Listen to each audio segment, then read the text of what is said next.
caught the beginning or not, or whether it went live right away or not. But anyway, I'm on a deck we worked on 2 years ago, and I had someone who's a salesperson that came out.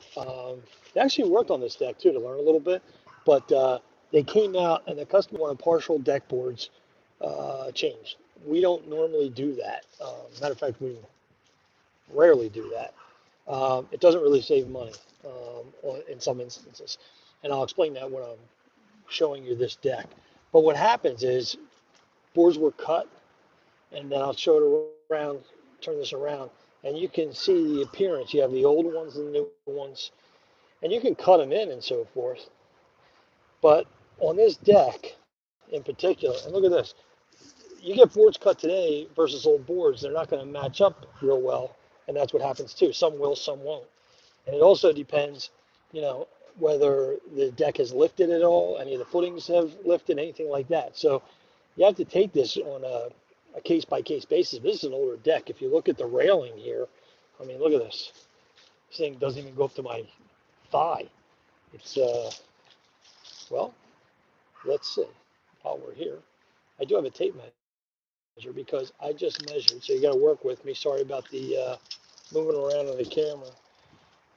29 inches high and code 36. So, yeah, not too good. Anyway, weirdo deck, but it's old. So anyway, what I did was I measured from this end all the way across right to this end. And guess what? 20 feet exactly. So I get a 2x6 by 20. I don't even have to make a cut. I pop the board out. I put in a new one. The amount of time I save labor-wise trying to cut one of these boards exactly to match up, and they did a nice job on this one, where the new board and the old board match up, is labor intensive, and it takes a skill set, and you know, it's more involved than it doesn't need to be.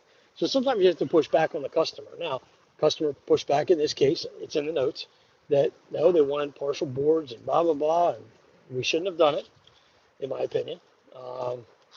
And that's why I'm sharing this video with you, so we can all kind of learn together why you don't do these things, and why it's important for training, like when you have people working for you, to understand this kind of stuff too. But then when we come back 2 years later and the customer says, hey, Ever, can you take a look at this? Those partial boards weren't a good idea, so forth and so on. Yes, they should have listened to us when we first said that. One. Two, they shouldn't have been so adamant, but sometimes you'll get a customer like that. You know, there's some alpha people and there's some that aren't. And sometimes you'll run into these kind of situations where they just say, no, this is what I want. Now, you could take up some of what I would have done was taken up some of the old boards even. And then what I would have done was use those to piece in. And then where I took some of those out, put a full new one in. That would have been one way that would have been a little better. And you kind of try to marry the two ideas.